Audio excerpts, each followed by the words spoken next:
Good afternoon. It may look like we're starting, but we're not really starting. I'm Mark Green, and I have some tasks to do first. And our first panel of Ted Sorensen and Jonathan Alter and Michael Eric Dyson will be up in 2 minutes. This is being taped for broadcast on Air America Radio, and so I'm the equivalent of Jon Stewart trying to juice up the crowd with jokes, although you'll see soon why I'm very different from Jon Stewart. I have to tape 4 things better now than when the program is started, so just bear with me. You're watching the baloney being made. Welcome back to Authors Turning the Page, coming to you from the Denver Democratic Convention on Air America. My name is Mark Green, and our panelists today are Ted Sorensen, Michael Eric Dyson, and Jonathan Alter. We're back at the Air American Progressive Book Club event at the Big Tent in Denver. Hold your applause, please, until I'm done. Third, and there are 4 of these, you're listening to Authors Turning the Page, our panel discussion from the Democratic National Convention in Denver. We'll be back in a minute with more of our panelists, Ted Sorensen, Michael Eric Dyson, and Jonathan Alter. I'm Mark Green. Stay with us. Last. Stay with us for more from the Air American Progressive Book Club event at the Democratic Convention in Denver. Special thanks to our event sponsor, Green Mountain Coffee Roasters Foundation. That's it. At this time, I'd like, please, anybody could do it apparently. At this time, I'd like Jonathan Alter to come. I'd like Jonathan, you all to welcome our first panel, Jonathan Alter, Ted Sorensen, Michael Eric Dyson, and Rachel Maddow.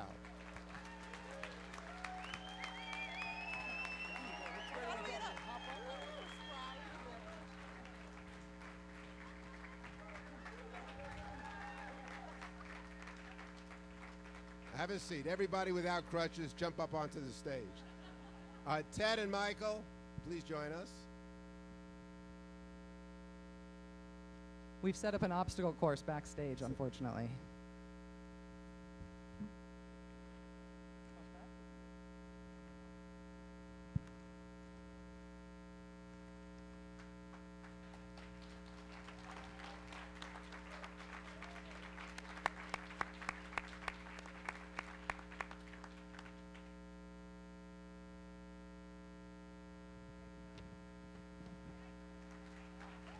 Rachel, I'll switch with you. And you're speaking, and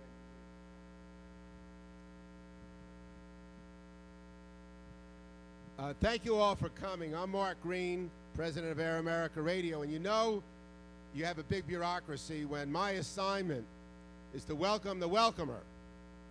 Rachel Maddow, for those of you who have not been reading the newspapers or listening to radio in the last month especially, is a Rhodes Scholar, an AIDS activist, the author next year of a book on military affairs.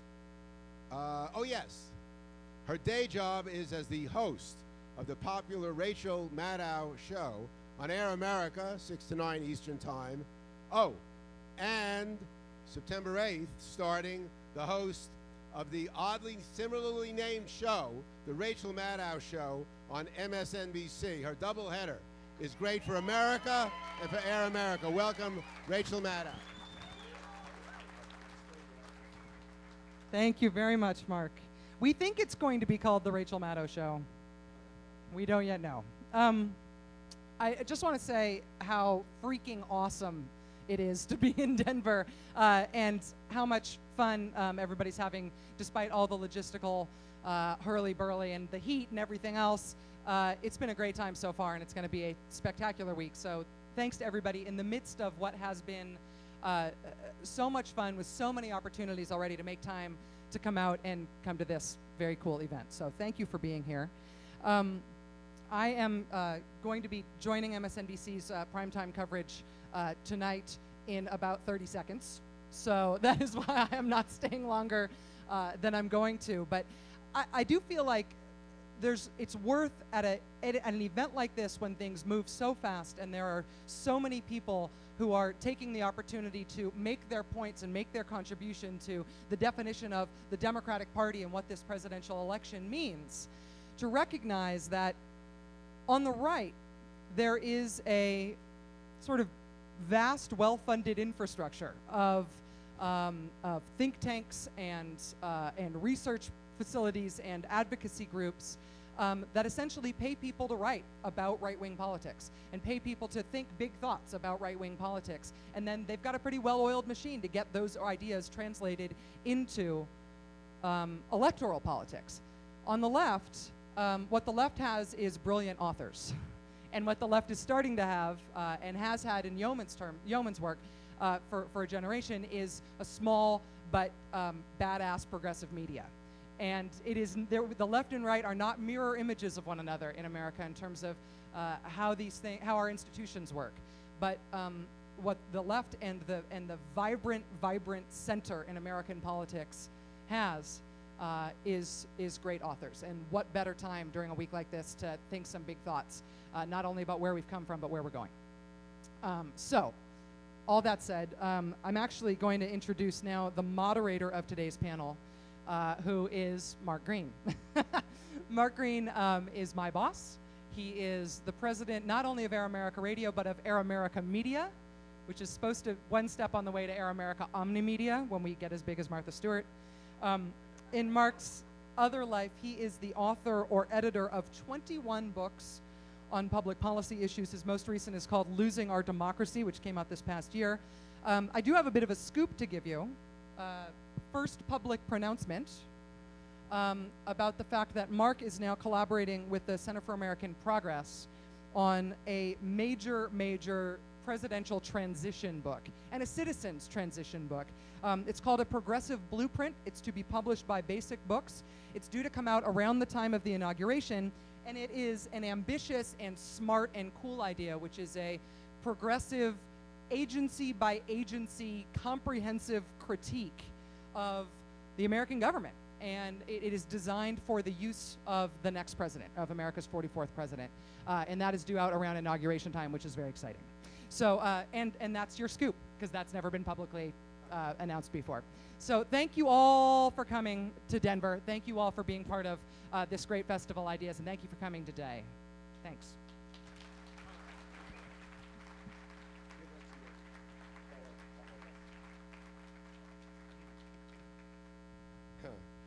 We apologize for Rachel's absence, but you have 2 day jobs. She has to go on air, and she's irreplaceable. I am replaceable here on the panel, but she is irreplaceable. So thank you, Rachel.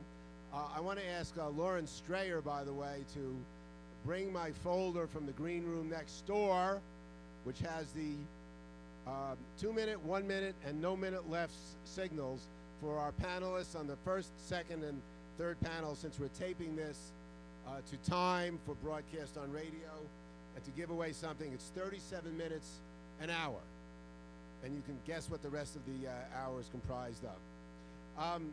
We're really grateful that you all have come. This is a week, of course, to say the least, of politics. We wanted to inject some policy into the politics. And so what we have done is gather together, in our view, the greatest array of progressive authors since Ted Sorensen dined alone in the White House mess in 1962. Now, Ted will know that's a direct steal of JFK's joke. Was it about Pablo Casals? I can't remember. Thomas Jefferson dining alone in the White House. But of course, that probably was a line that John Kennedy stole from Ted Sorensen, so it's only fitting that I apply it to him. The idea is that we will have 3 panels of prominent authors, each taking insight or insights from their most recent books and applying it to the 2008 presidential election in 5 to 7 minutes. This will be live radio. And the panels are basically past, current, and future.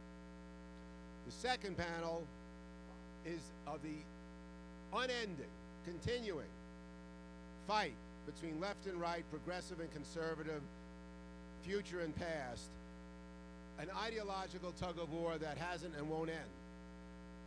and that will be moderated by Tom Hartman, who actually is the host of the popular Tom Hartman Show, 12 to 3 Eastern Time on Air America. Tom is the author or editor, believe it or not, of 29 books, including most prominently The Last Hours of Ancient Sunlight, which will be reissued in new form this year. The third panel will be on what's next. That once this extreme administration is truly history, how do we dig ourselves out of the deep hole they dug us into on international affairs, on domestic affairs, on the economy, and legal justice in America? That will be moderated by Anne Marie Slaughter, who is the dean of the Woodrow Wilson School at Princeton University, the author last year of The Idea That Is America, and those two moderators will be introducing their panels as they come up. At the end of this panel, I'm going to ask Elizabeth Wagley, who's the CEO of the Progressive Book Club, the co-host of this event, to join Charlie Kirker, the chairman of the board of Air America, the other co-host of the event. We thought you needed 3 welcomes because there were 3 panels. Let me introduce the panelists right in a row, then ask them to speak and hand the mics between themselves one by one. First will be Ted Sorensen, a well-known intimate of John Kennedy for 11 years, from his years as United States freshman senator from Massachusetts through November 22nd, 1963. Ted then became a prominent international lawyer at the Paul Weiss Rifkin law firm in New York. Most recently has written a terrific autobiography I had the pleasure of reading called Counselor. Second will be Jonathan Alter, a senior journalist and columnist at Newsweek, who has written another wonderful book. I have not read one of the 3 books because, Michael, I only got it yesterday because it's not yet out. But Jonathan Alter's book is the defining moment about FDR's first 100 days. And third and last is Michael Eric Dyson, a frequent commentator on cable shows, a professor at Georgetown University, and the author of a book about to be released called April 4th, 1968. The Martin Luther, oh, it's already out? April 4th, 1968, Martin Luther King's death and how it changed America. Please welcome as our first speaker, Ted Sorensen.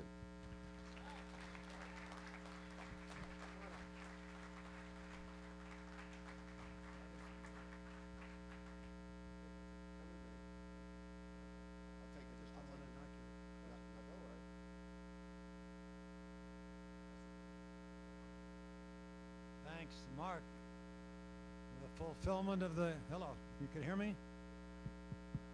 Fulfillment of the biblical prophecy, the halt leading the blind. I'm here because, no, the mic is not on.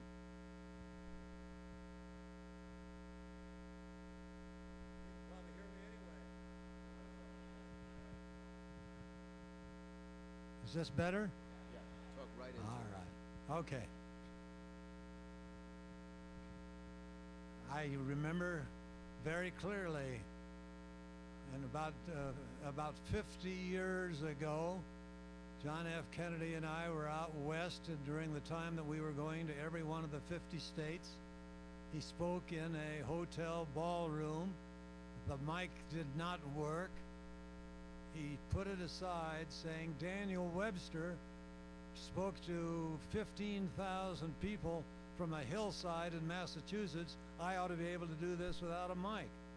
So I'll try to do mine without a mic if this one fails.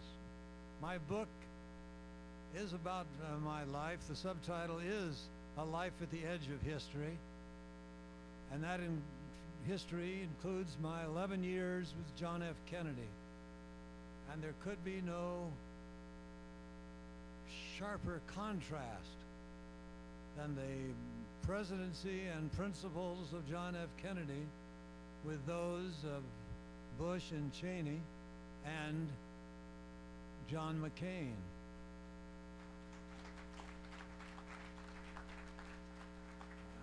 If I could read, I would read to you one page from the book, in which I note that the single best and, in my opinion, most important speech that John F. Kennedy ever gave was not his inaugural address. It was his commencement address at American University, in which he called for the first time for a re-examination of the Cold War, a re-examination of our relations with the Soviets, a re-examination of what we mean by peace. And I go on to point out that that was a particularly intensely productive period for John F. Kennedy. That speech was given on June 10, 1963. The day before, in Honolulu, he had spoken to the American Conference of Mayors, asking for their help on putting civil rights into effect throughout their cities and throughout the country. That same afternoon, he signed the Equal Pay Act, which required equal pay for women to the same pay being received by men in the same jobs. The next day, from the Oval Office, he coordinated, so to speak, the desegregation of the University of Alabama with its first 2 African-American students in history, despite George Wallace's vow to stand in the doorway.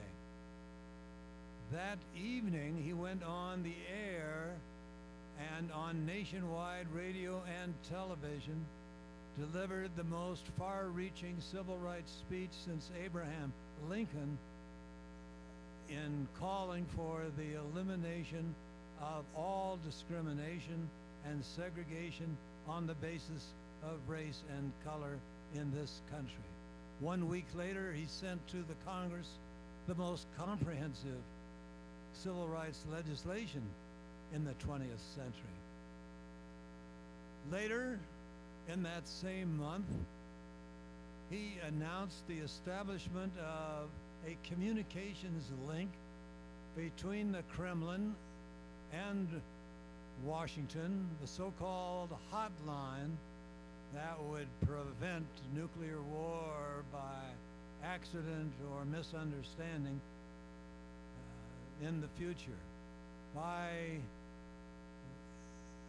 a week or 10 days later, he was in Berlin after crisscrossing Germany to try to rebuild and reassure the Western Alliance, which was concerned that he might be seeking some kind of peace with the Soviet Union behind its back.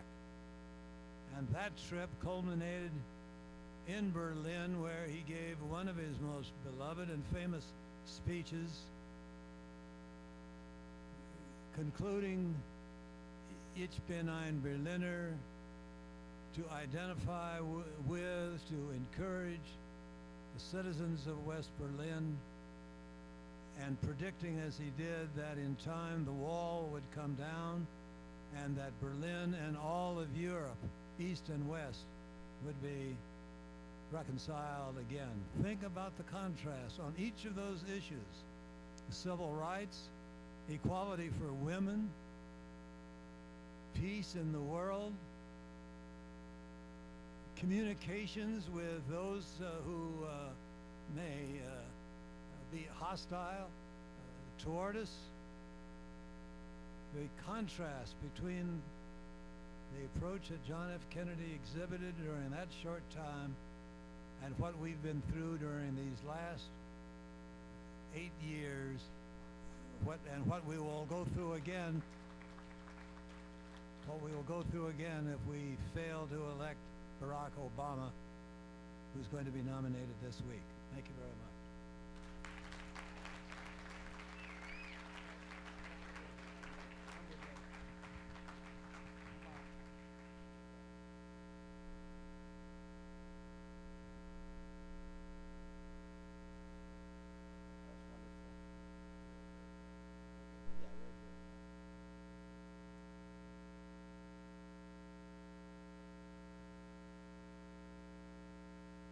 Thank you so much, Mark. I'm honored to be part of the program today, and especially to follow Ted Sorensen, who I think by common consensus is the greatest presidential speechwriter who ever lived,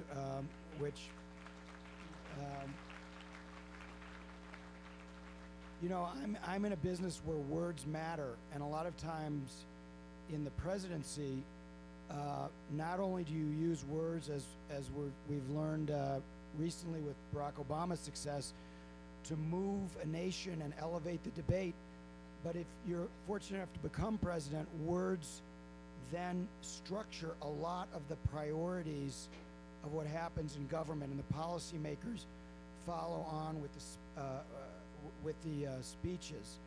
And Franklin Roosevelt's words were immensely important in restoring hope and faith in our democratic process. And I argue in my book, actually saving both capitalism and democracy at their moments of greatest peril in early 1933, when 3/4 of the banks were already closed before Roosevelt took office.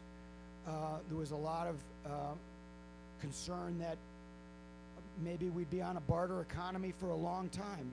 People thought, is this the end of capitalism? Is this the end of democracy? The word dictator actually had a positive connotation. It's hard to believe there was even a car made by Studebaker called the Dictator. Sold pretty well. Roosevelt stepped in and was able to restore hope and, more important in a long-term sense, redefine the social contract between the American people and their government. Redefine what we owe each other as a people. But I want to take a moment before explaining that a little further to tell you a little bit about Franklin Roosevelt, the candidate, and some things that are a little bit less flattering about him. I tried to paint a warts and all picture in my book. And the reason I want to do this is because earlier this year during the FISA debate, a couple of months ago, there were a lot of progressives who decided they'd kind of had it with Barack Obama. You know, he wasn't all he was cracked up to be. He wasn't a real progressive. And you still hear that sometimes from people on various issues where they feel he's tacked too much to the center. And I think there's a little bit of an unthinking assumption that the real progressives, the people like Franklin Roosevelt, were true blue progressives, and they were progressives all the time. And nothing, I assure you, could be further from the truth. You know, early in the 1932 campaign, Franklin decided to pander to William Randolph Hearst, who was very much against the League of Nations. And Roosevelt had run for vice president in 1920, primarily on a pro-League of Nations platform. He flip-flopped. He was for the League of Nations before he was against it. In order to pander to Hearst, Eleanor wouldn't speak to him for a week. She was so angry that he was, kissing up to this powerful newspaper publisher who wanted him to use the word American more in his speeches. And then on the issue of prohibition, which was very big at the time, FDR was neither a wet, for being able to drink, nor a dry. He was a damp. He straddled. Leave it up to the states. And there were a lot of progressives who thought he was, in those days they called it trimmer and a flip-flopper. And he didn't say an awful lot during the 1932 campaign. He had no blueprint for the New Deal. One of his aides said to say it was a plan of action would be to say that the broken bats and old pennants that had been put in a little boy's, that were in a little boy's bedroom had been put there by an interior decorator. There was no design to the New Deal. He had a brain trust, but they were just beginning to develop some policy ideas. And when Herbert Hoover, his opponent, called him a chameleon on plaid, it wasn't necessarily off the mark. At one point, he gave a speech on trade during the 32 campaign, and he had, as he often did, he pit his aides against each other. He had one pro-trade, pro-free trade speech, and another more protectionist speech. And his aide, Ray Moley, came and said, well, which one, should we give? And he just very dismissively said, weave them together, Ray. Yeah, so this is how FDR got elected president.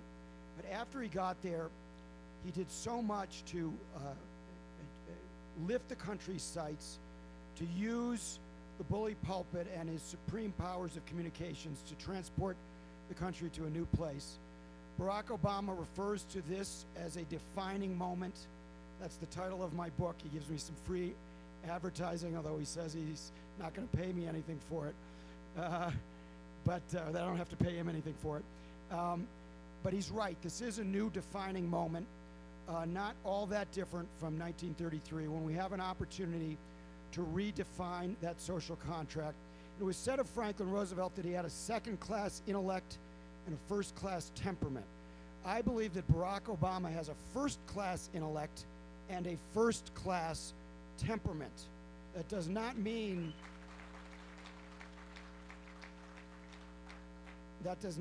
that he will be as successful a president necessarily as Franklin Roosevelt, but he has an opportunity to do so if people join him in his call for change. Thank you very much.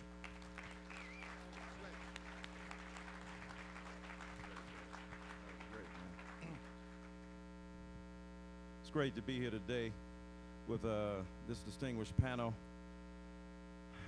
I want to pick up on the themes that both Mr. Sorensen and Mr. Alter have already articulated. Barack Obama is between a rock and a hard place. Progressives trying to squeeze him. He's not profoundly committed to progressive politics. And then you think the last person that was not the president. It's hard to argue for the presence of a political figure whose bona fides are so radically established that he or she is capable of organizing the left and then governing the entire country. That is not an attack on leftist politics and progressive politics. That is a call for progressive politics to get into the real world of governance and the political realities we face before us. We ain't got but two choices. We got some more. We could go Nader and the Congressman, Brother Barr. I say brother advisedly, because I think he's got some brother in him somewhere. But the reality is, for those of us looking at the choices that lay before us, understand that either it is the embrace of an American whose policies and whose political judgment, Senator McCain, a wonderful human being as an individual, continue the rambunctious cowboy politics of an authoritarian president whose anti-democratic furor has wreaked havoc in American society. On the other hand, we've got a calm African-American man who remains calm under pressure. He is, in one sense, a Jackie Robinson figure. Jackie Robinson wasn't necessarily the best black ball player to play. He was the best suited to be the first one to play, because he could take the animus, the recalcitrants, the reactionary white supremacist assault upon him and keep ticking. Barack Obama is cool like that. Not too high, not too low, just right in the middle there. He gives a great speech, and it's hard to be a black man with the ability to talk. Either you can't talk, boy, I wish these black folk would learn how to talk, and if you learn how to talk, dadgum, he's an elitist. He's too sophisticated. His use of the rhetorical machinations of eloquent speech and declamation undermine his authenticity. Well, dadgum, which one is it? Barack Obama represents, I think, this ideal opportunity, and he has ruffled the feathers within African-American circles and within broader white circles, which means he must be doing his job. Black folks said he wasn't black enough because his mama was white and his daddy was African. Oh, I see. He's African. So he's not sufficiently black. African. His daddy is Kenyan. That's not on the south side of Chicago. that is actually in the continent of Africa. But what black people really meant was suspicion and skepticism. What I love about black folk don't just vote for somebody because they black. If that's the case, Colin Powell would have had a great way, and Condoleezza Rice would have tremendous opportunity. But black people, when they saw Barack Obama win in Iowa, they said, hey, that brother looked like he can win, but it ain't before black folk in Iowa. So if he can convince white Americans to follow him, we should join his team. And so now what's interesting is that many white Americans are skeptical. Can he speak to the broad mainstream of working class white America? Is he capable of dealing with the hinterlands and Appalachia? Is he dealing with that ridge of white Americans whose skepticism about the potential for a black man to articulate their vision reign supreme? Well, the reality is all people speak from their specific standpoints in the universe, and what they're capable of doing is convincing human beings to go along with them in the journey toward communal transformation. And at its best, I think what Barack Obama offers to us is a kind of black Kennedy. You know, John F. Kennedy, there's a book about him on civil rights called The Bystander. Mr. Sorensen might argue with that. 1 minute. Mr. Sorensen might argue with that, but what's interesting is that JFK was an interesting and intriguing human being who understood the politics of governing in a way that made it possible for him to express his vision and for America to catch fire. I think Barack Obama, similarly, is situated to express American ideals more powerfully and more articulately than any other presidential candidate in the last 20 years.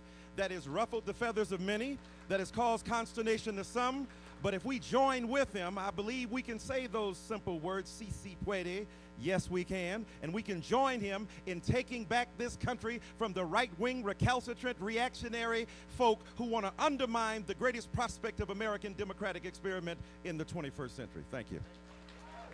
Take the mic with you. Thank you, sir.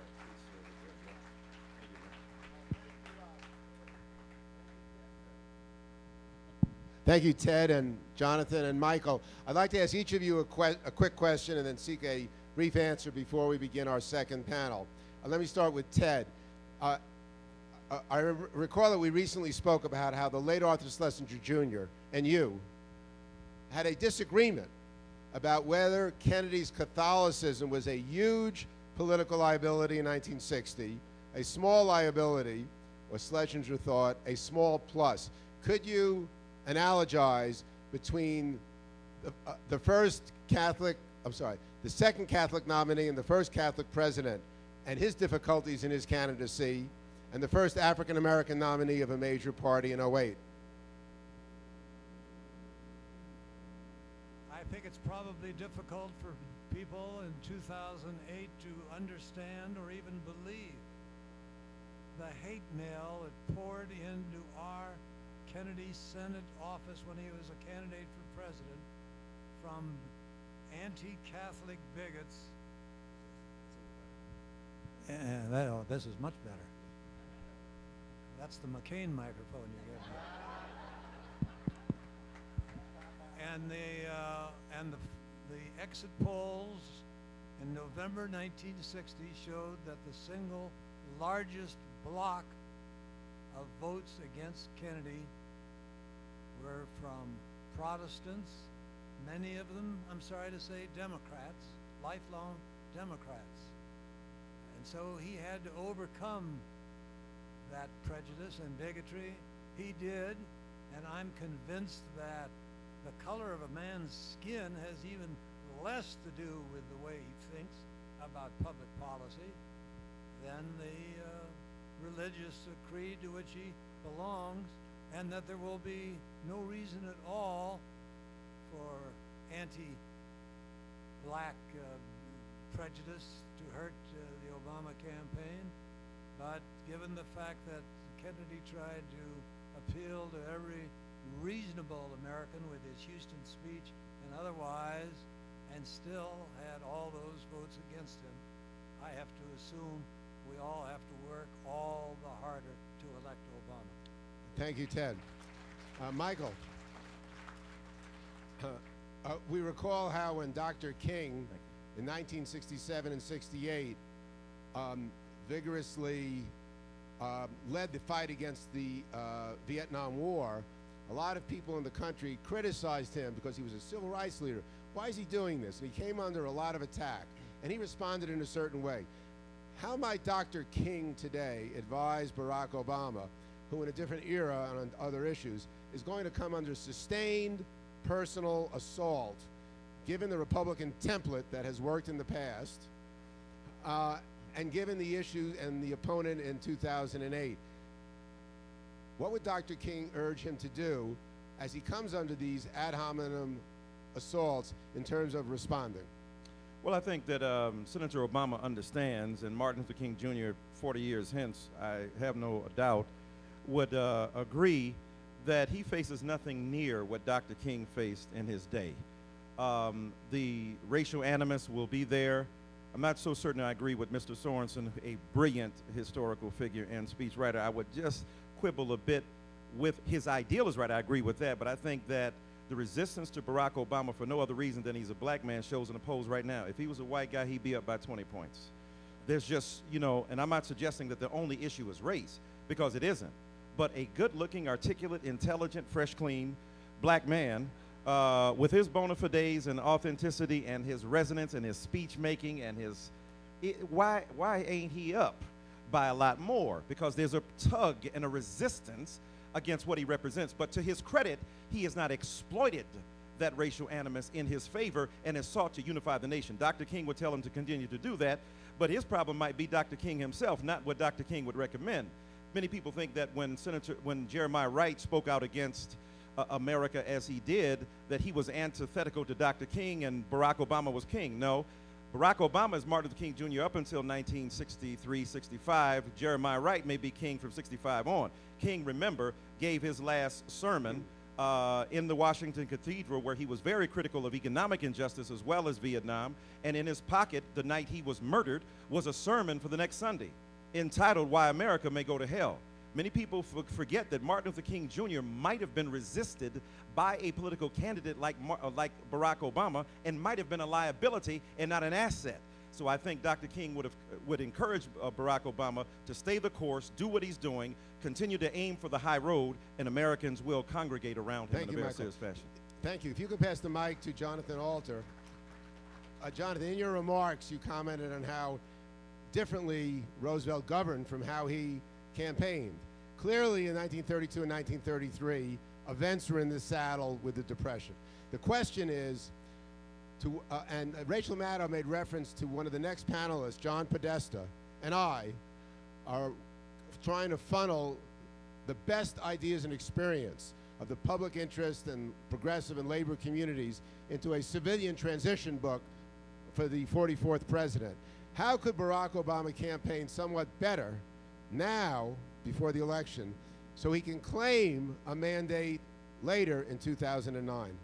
You know, I'm not really that big on the whole mandate thing. I think you just have to win. And what worries me is that I think Obama needs about a 5-point margin in the polls going in, or he's going to lose because of racism. You know, JFK won very, very narrowly in 1960. Maybe that hampered him in getting some things done. Obviously, it helps to win bigger. The most important thing, though, is getting that number of Democratic senators up closer to 60 so that you can get your program through Congress. And so that's why all this talk you hear about the Senate is so important. So it's less the margin than it is getting the votes for it. And I think Obama does need to be more specific, especially more what I call sticky specific. In other words, with a metaphor or some Sorensonian line in his speech on Thursday night that the American people can actually remember, the people who don't pay a lot of attention to can get their hands around. A metaphor. I don't have it, but I hope they're coming up with it, because most Americans don't know what he's going to do for them, and they don't go to his website to find out. So that's much more important than worrying about whether the vote totals actually give him a mandate for this or that small policy proposal. It's an overall sense of direction that he needs that mandate. Please, everybody, thank Jonathan Alter, Ted Sorensen, Michael Eric Dyson. Some of them will be signing their books in the tattered cover next door.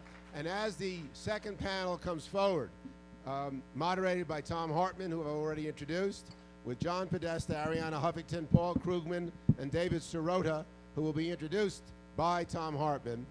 I'd like to ask Charlie Kirker, who is the chairman and majority owner of Air America, to come forward to say hi, as will Elizabeth Wagley, between panels 2 or 3. Please welcome my boss and the person without whom Air America wouldn't exist, to fight the Limbaughs, the Hannitys, the Savages, and all the Savages, Charlie Kirker.